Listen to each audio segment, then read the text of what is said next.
Don't want to be derelict of duty.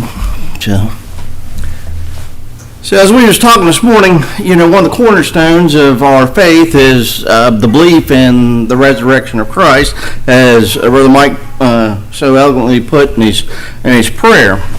And we should be able to talk to those out in the world on, why we believe in the resurrection. And that's what this lesson is for, is to give us some facts, some case studies, if you will, some that we will be able to share with those that maybe we come in contact with, or those that strike up a conversation, because there's certain things that atheists or those who don't believe in religion, Christianity, like to pick out. One of them would be, it's either Christ himself or the resurrection. Those are the two seems to be the popular things that they try to pick out.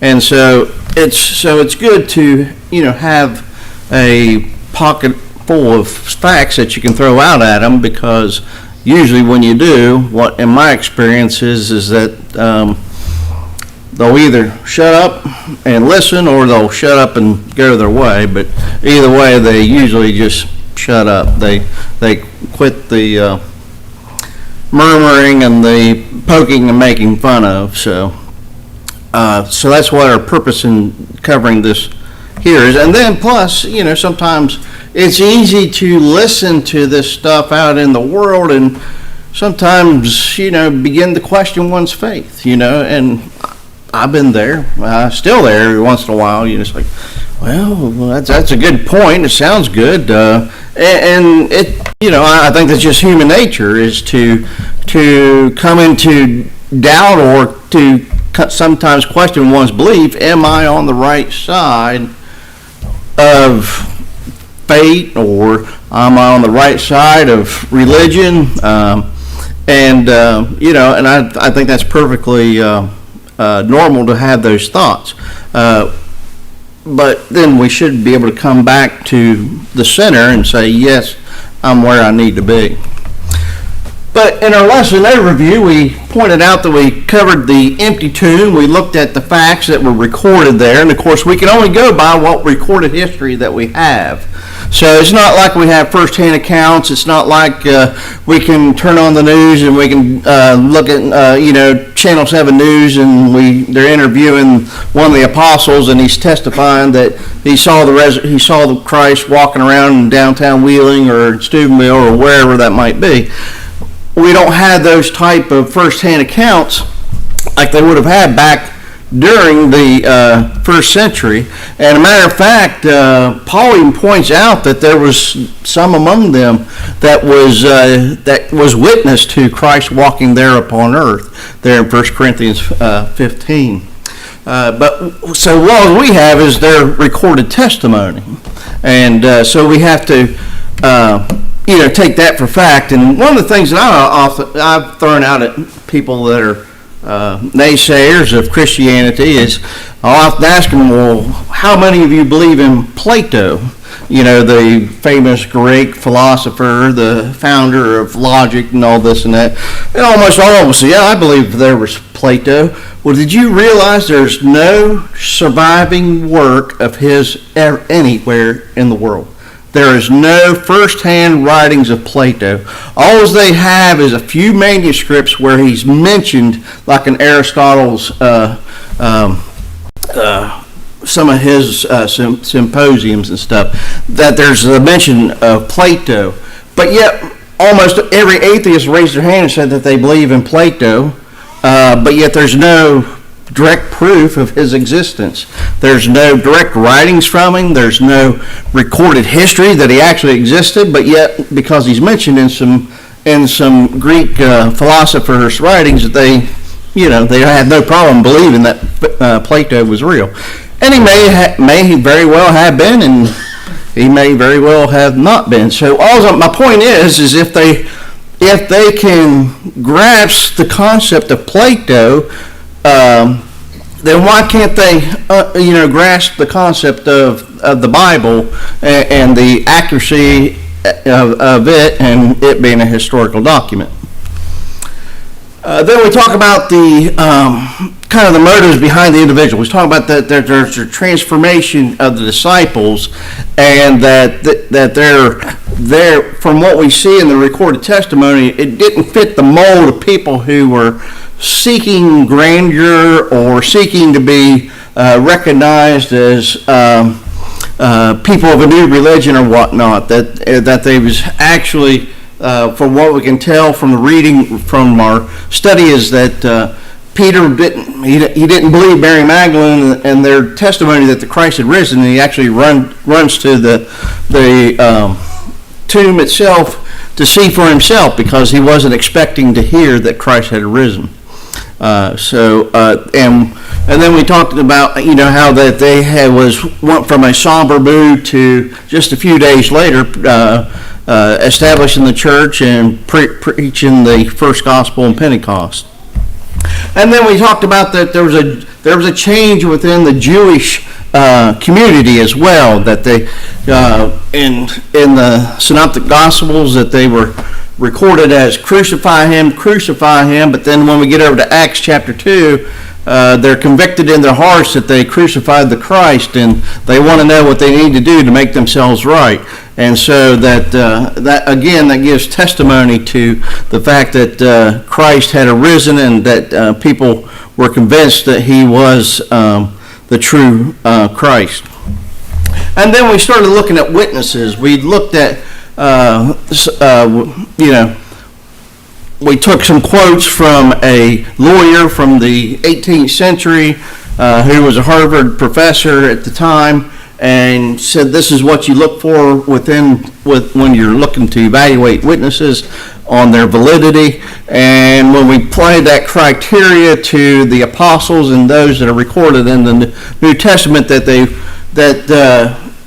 they stood to that it met his test, if you will, that they would have been characterized as truthful witnesses.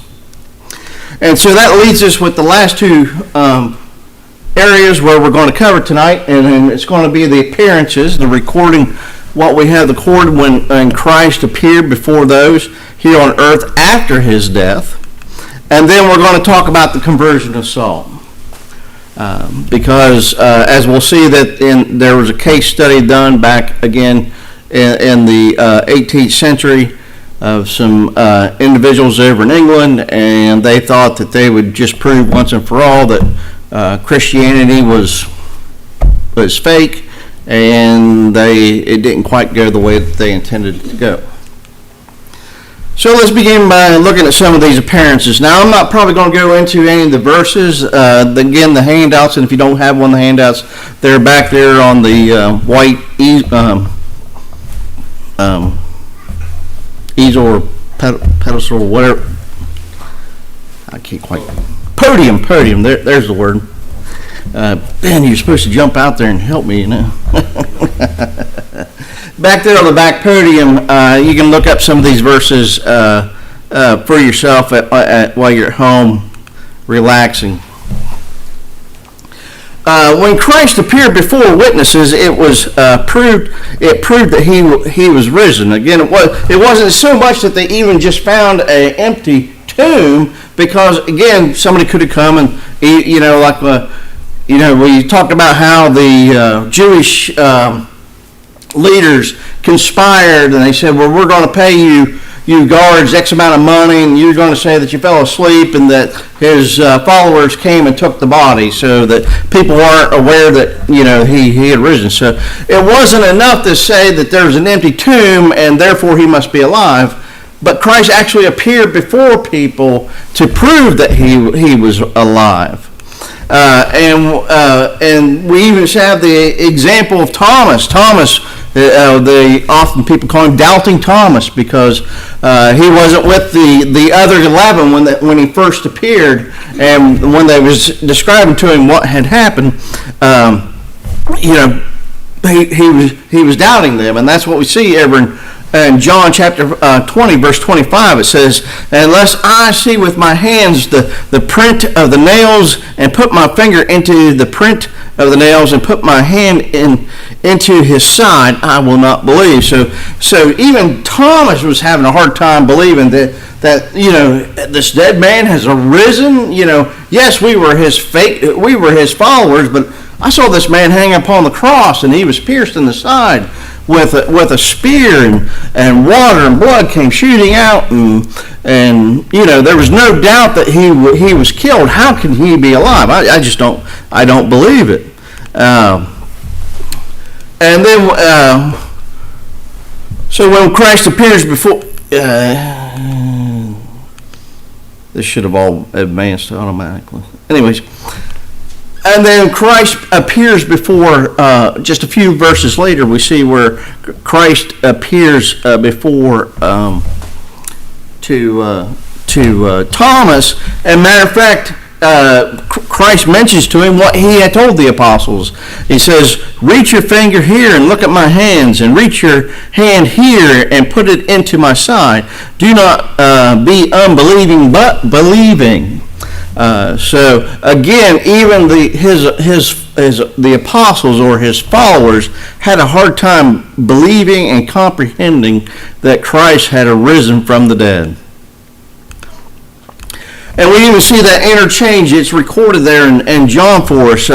We talked about how John was competent and that he wrote down a lot of details, and he records there in verse 28 that Thomas replies, my Lord and my God. And then Christ comes back, Thomas, because you have seen me, you have believed. Blessed are those who have not seen and yet have believed. And so, we need to, again, we have this direct testimony of these individuals. We have the account of Thomas, that Thomas couldn't quite comprehend that Christ had arisen. And then John records the conversation that they have, and we can even see that even with Christ standing before Thomas, that he was kind of dumbfounded, but yet he accepted it because he saw the wounds that were on Christ. So Jesus appeared to many. He appeared, I don't know why that's messing up, but Mary Magdalene, that's who is, and it's mentioned there in John 20 and as well as Mark 16. And then Matthew points out that she was with the other Mary and some other women. And then Simon, which Paul calls Cephas, which is Peter. We see that in Luke 24 as well as 1 Corinthians 15 and 5.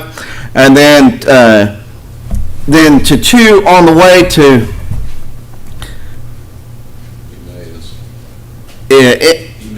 Emmaus. Yeah, it's not.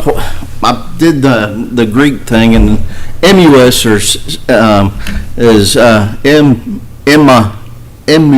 anyways, that word, these weird names. He appeared to two more. It was a city about 7 miles away from the city Jerusalem. And then to the 11, to those among them, but Thomas was absent. That what we just read. That's where we get the account of the doubting Thomas. And then it's recorded that he appeared to 500 brethren at once there in 1 Corinthians chapter 6, and then to James, and then to all the apostles after 8 days, and then to Peter, Thomas, Nathanael, the sons of Zebedee, and two others at the Sea of Tiberias, and then a third appearance before all the apostles. And then to the 11 at the giving of the Great Commission, and we often cite that. Go forth teaching them and baptizing them in the name of the Father, the Son, and the Holy Spirit. And then to the 11 at Jerusalem. And then to the 11 at Mount of Olives at his ascension. And then the last recording of him being seen here on earth as evidence of the resurrection, we have the before Saul, who would become Paul. So those were all the appearances. So as we can see, it wasn't just his followers it wasn't just a few of them, it was all of them, and then it was as many as 500 at one time. So there was quite a few. And then there's a count that, again, there was, one Cephas and another, and then some other men. So there was other people that were mentioned, but we don't know their exact names. But the point is that there was many people who saw him, who could testify that they saw the Christ who walking around alive after the crucifixion there in Jerusalem, or outside the city of Jerusalem. So those are all the appearances. So again, these are just evidence, good thing to have. Again, for some people who want to say these things are fables, or these are just lies that they struck up. That's where you got to dig a little bit deeper and to go into, okay, well, how much, what is your standard for historical accuracy and those things? And then that's where we get into, like what we did this morning with the law professor. According to him, that they should have had these motives in order to be truthful. As we can see, that they fit the mold to be favored as witnesses. So now let's look at the conversion of Saul. This is the last example that the author pointed out there in our study guide on why we believe. And the argument was presented back in 1747 by Lord George Lyttelton. And again, he was over in England, and George Lyttelton and his friend Gilbert West rejected the Christian religion. They thought it was just a bunch of fables, made up stories, and that these people were, I don't know, I'm just throwing things out there, but I can just imagine what they were saying. They're probably saying these people are religious zealots. There's no way that these things could have happened. Can't be true. So they set out. They were fully persuaded that the Bible was a book of stories and an impostor, if you will. And with this predetermined motive, they set out to prove that it was a cheat, if you will, that it was false. And that's what what they did. They said, well, we're going to take one instance or one part of the Bible, and we're going to prove that it's not true. And then for whatever reason, I don't know, I never read their book on this, but they chose to disprove Paul's conversion. In other words, that Paul couldn't have seen Christ along the road onto Damascus, and that he must have been a religious zealot, or there was some reason why Paul would make up this story.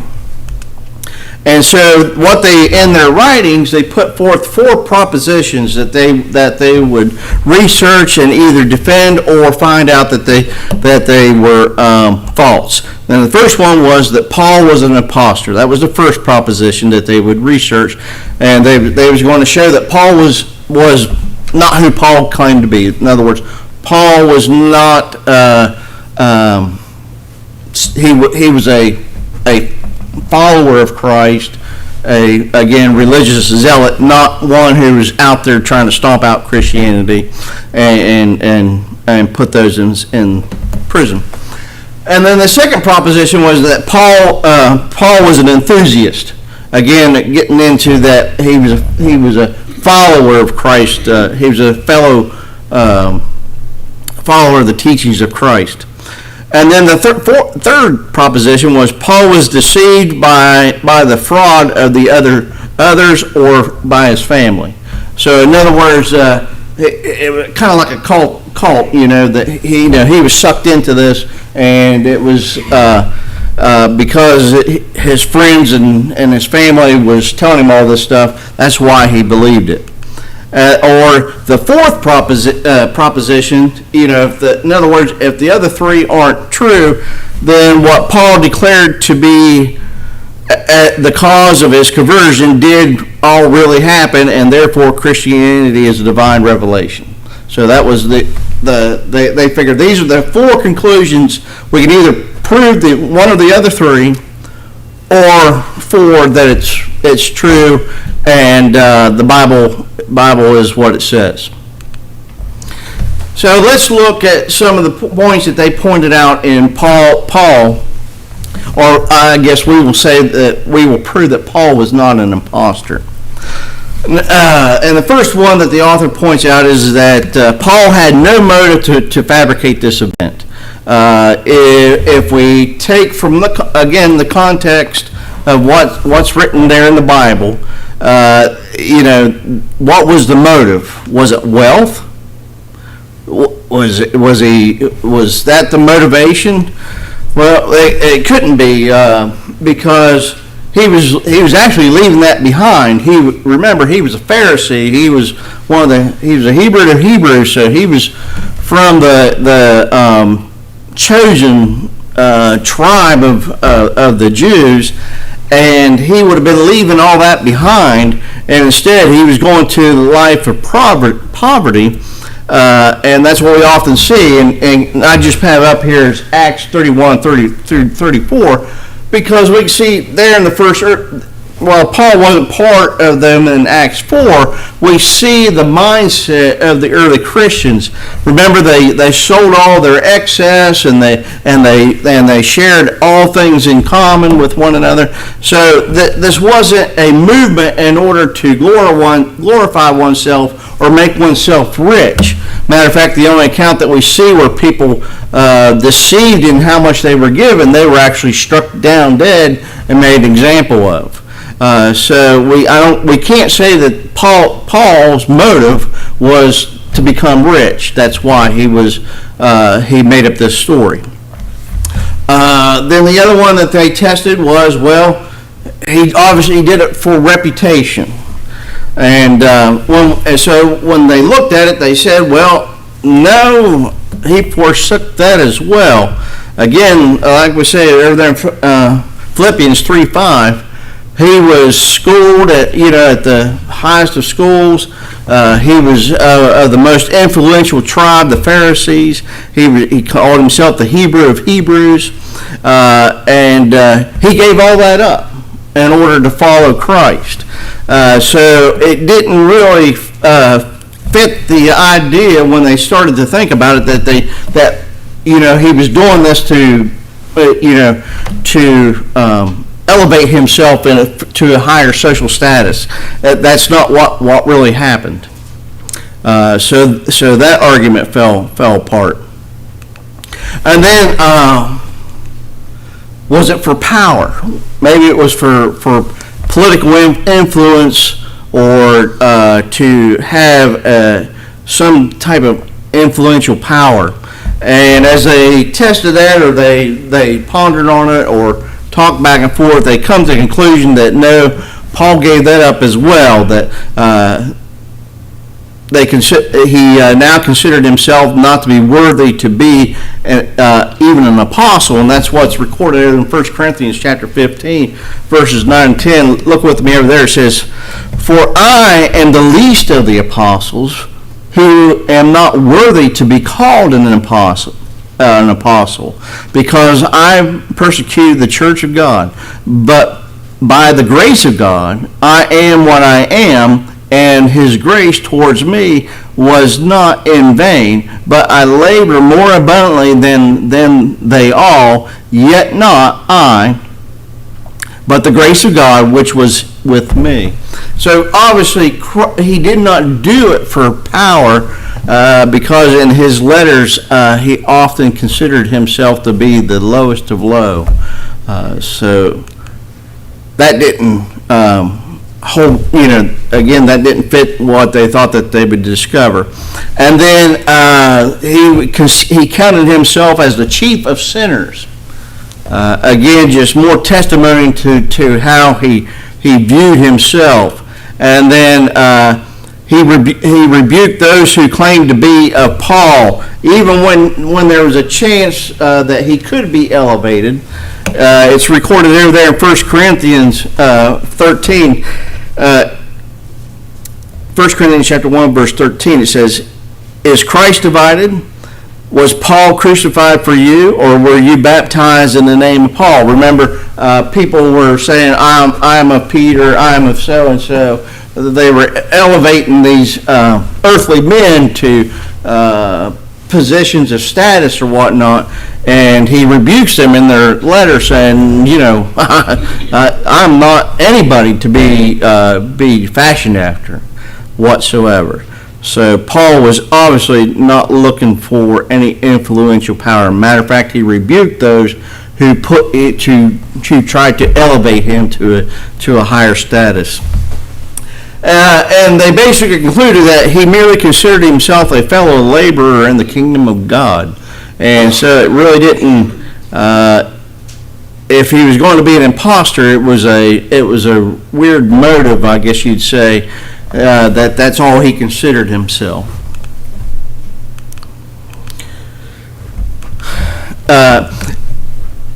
And then I have, if he wanted to fabricate the event, he should have created a less public place and not during the daylight. And that, again, the setting gives testimony to the miraculous event, if you will. Instead, the miracle of Paul, or his conversion, was witnessed as a great light from heaven that exceeded the brightness of the noonday sun. And it was also took place on a public highway near Damascus.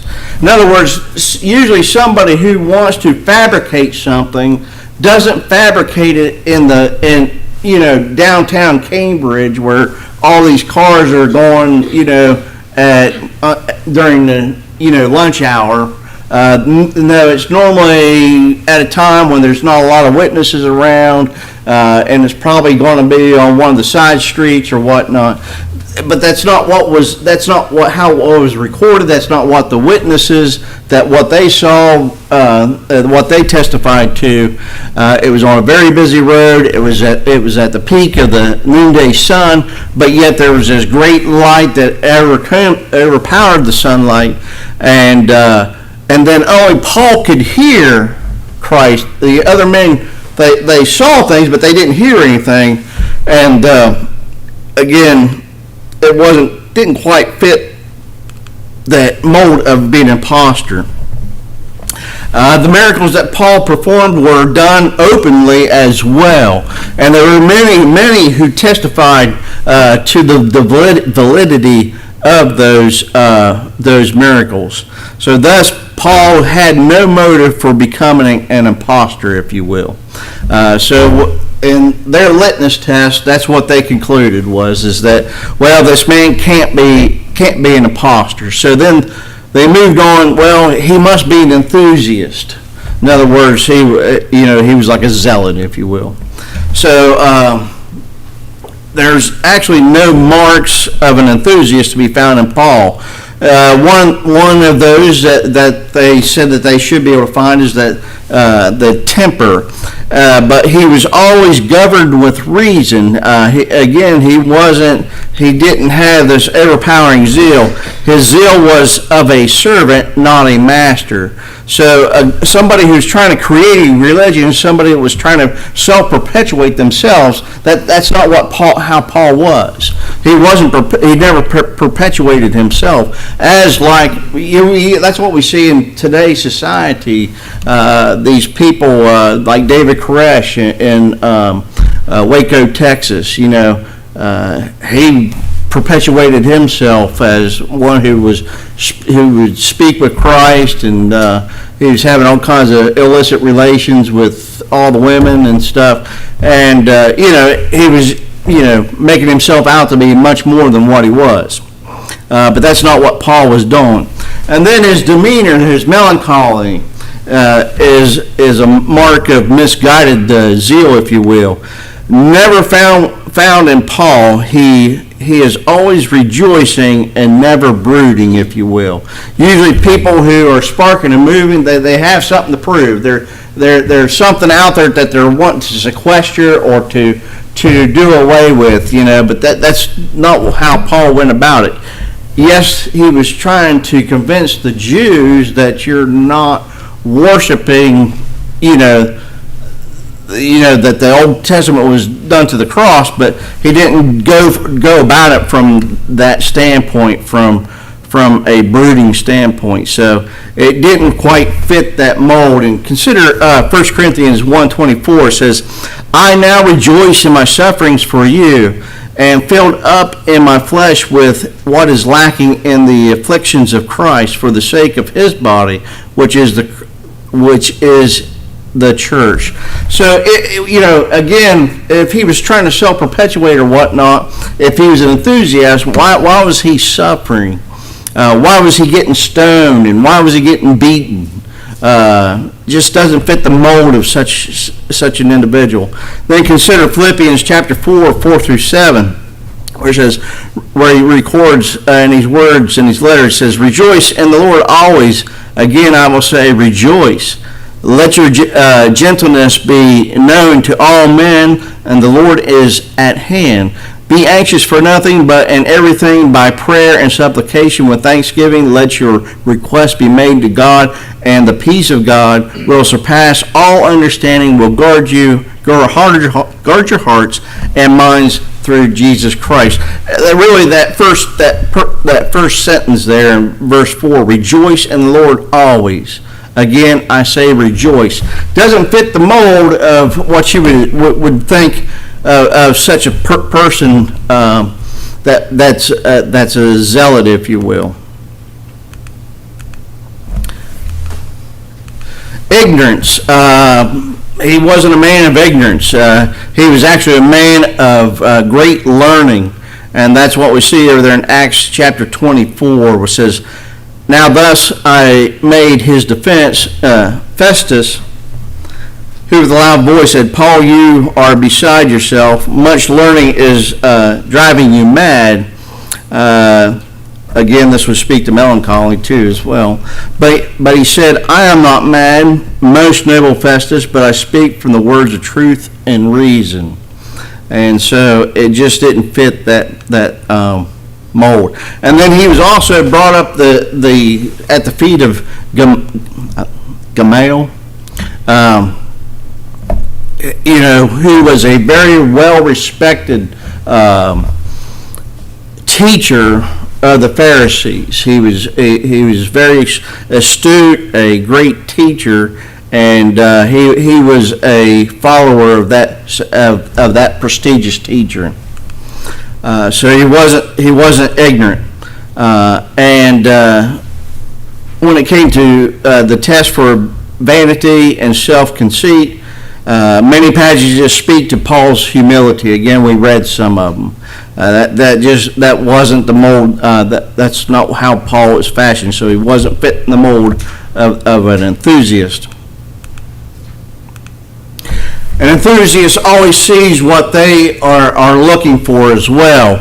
But Paul was not looking for Christ. In other words, Paul should have been out there, kind of making this thing happen, is what they was trying to, was what the conclusion they was trying to prove. But in fact, he wasn't. He was actually looking for Christians to put in jail because they were perverting the Jewish religion. He actually should have been looking for Abraham or Moses, if he was perpetuating himself or making himself out to be a prophet or somebody of great importance before the Jews. He should have said, well, this bright light came and I saw, Abraham before my eyes, But that's not what Paul was on a mission to stomp out Christianity at the time. And when that miracle happened on the road to Damascus, and his motive was not to become a Christian himself, but that's what happened. Whoops. Paul also had witnesses with him that saw the light. So there was more accounts. And then, so this third proposition can be dismissed as, I'm sorry. That was, he was not an enthusiast. Then the third proposition was that he was not deceived. And we can easily dismiss this one. This one doesn't take a whole lot. It would have been impossible for disciples to produce a light brighter than the noonday sun, these witnesses in what was recorded. So obviously it wasn't a deception. How, with their technology that they had back at that time, how would they create a light that was brighter than the light? And also that a light that caused, again, his eyes to be struck blind and scales to be put on his eyes. Nor could they cause him to hear voices speaking from the light. That was another part of the miracle that happened there. And how would they cause him, the 3 days of blindness? So again, it wasn't a deception. They didn't have the technology, if you will, back then to fabricate such a deception. And then the fourth proposition. So and that's what they concluded, that, well, since these other three, we can't prove that he was lying, or that he was an enthusiast, he was a religious zealot, that he was an enthusiast, or that he was, doing it to perpetuate himself. So therefore, it must be true, and that's, so I have on here that having seen that Paul was not an impostor, not an enthusiast, and not deceived by others, then there must just be one other conclusion to make, and that's what George Littleton did. He then converted to become a Christian, and he concluded that Paul really did see Jesus on the road to Damascus. And again, you can still get their book today if you really want to get into the weeds as far as those arguments that they put forth and the evidence that they examined. That's not what we're not trying to pose all that information here. We're just trying to prove that there's tools out there.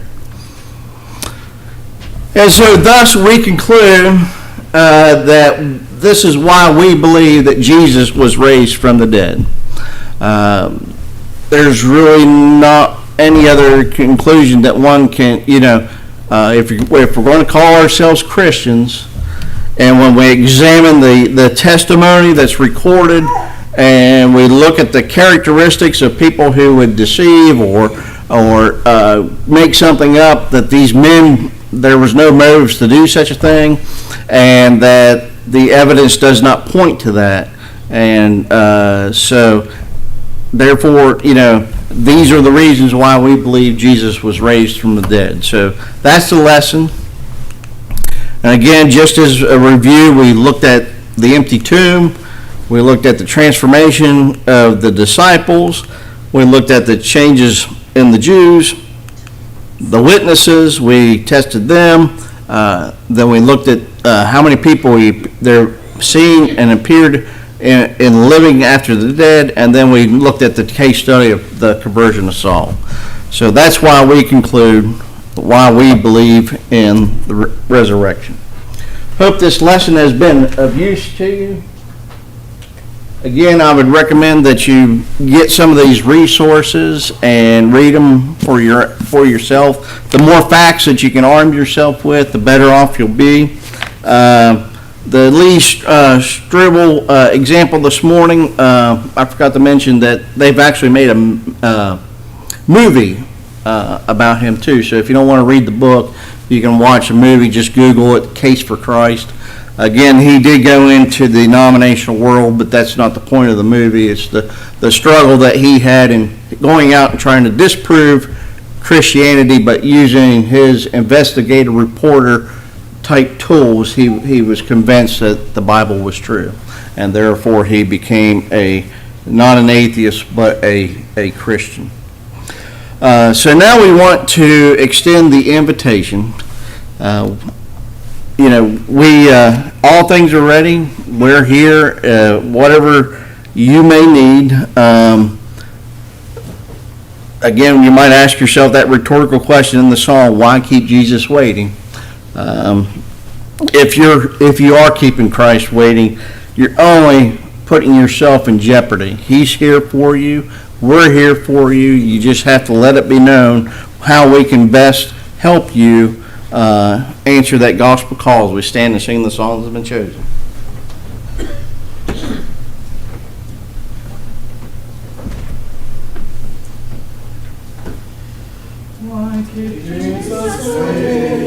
Waiting in the cold, He will bear you gently to His fold. Sing His soul and open, I am Lord. Why keep Jesus waiting at the door? Off He knocketh softly, softly o'er and o'er. Hear His soul and open, I am Lord. Why keep Jesus waiting, knocking at the door? Soon He'll cease to be, yes, forevermore. Come, soul, obey Him, I am Lord.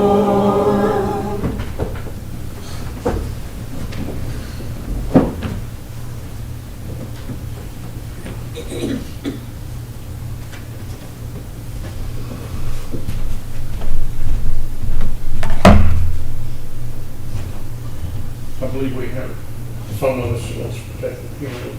Did everybody have their communion day ready? This still being the first day of the week, the table will still be spread, the emblems are still offered in remembrance of Christ's death upon the cross, a memorial to Him and to that death that He was willing to die for our sins. So with these thoughts before our minds, the bread represents His body, the fruit of the vine represents His blood, which was shed for our sins. So if you would, I'll ask you to bow your heads and offer thanks for the bread. Dear Heavenly Father, we come once again thanking You for this very beautiful day, all this many blessings, for this opportunity to come here and and to be able to worship You once again in spirit and truth.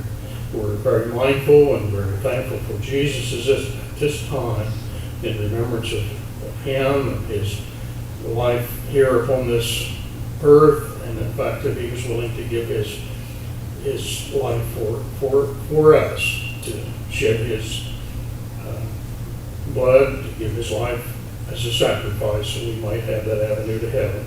We would ask You now to bless this bread, which we're the ones are about to partake of, since it intend use. We pray that You'll find them acceptable as they do. These things we ask in Christ's name, and amen.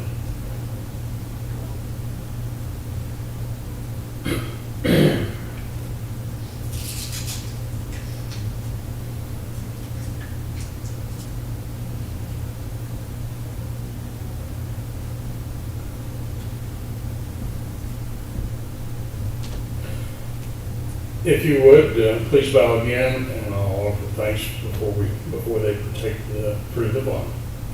Heavenly Father, we continue our thanksgiving and our remembrance of Jesus, and very mindful of His death upon the cross, that through His blood, through the blood that He was willing to shed upon that cross, that we would have our sins forgiven, that we might obtain heaven if we're found faithful at the end of time. We would ask You, Father, at this time to bless this fruit of the vine which they're about to partake of. Bless it to its intended use. And we pray that they would partake it in a manner pleasing to You. These things we ask in Christ's name, and amen.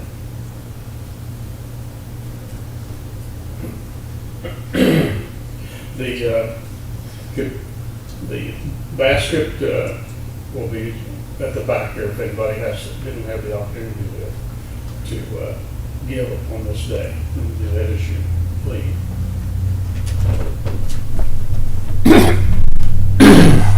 Excuse me. I'll just mention briefly here before we go home, we appreciate Jim's lesson. It was a very good lesson. We should have even stronger belief and stronger faith in Christ and the fact that He was willing to give his life upon that cross through those lessons which we've heard today. So we thank him for that. I want to mention once again the ones that are sick.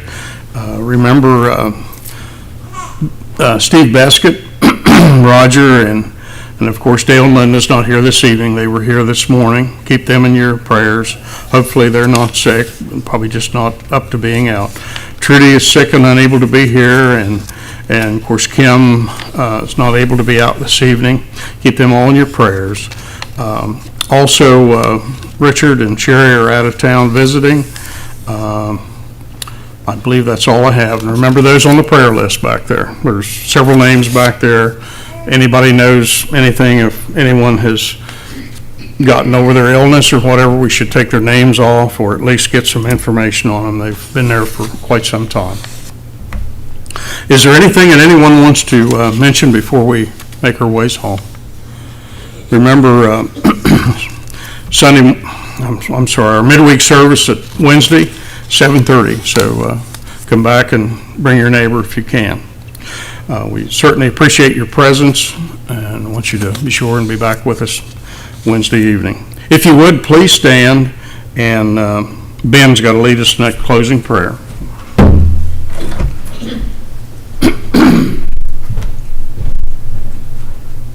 Thank you, God, for the beautiful day you gave us today, and thank you for giving us the opportunity to come to this building and worship you.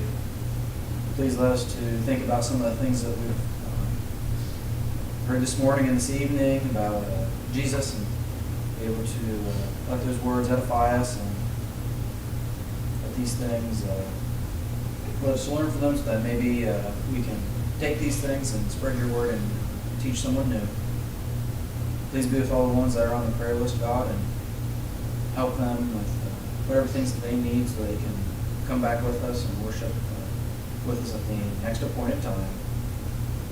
Please be with the leaders of this country, God, and help them to always look towards you and do things according to your word whenever they're making any types of decisions. Just please be with us as we go throughout the rest of this week, and help us to always put you first and think upon you each and every day. Please be with us as we go our separate ways. In Jesus' name we pray. Amen.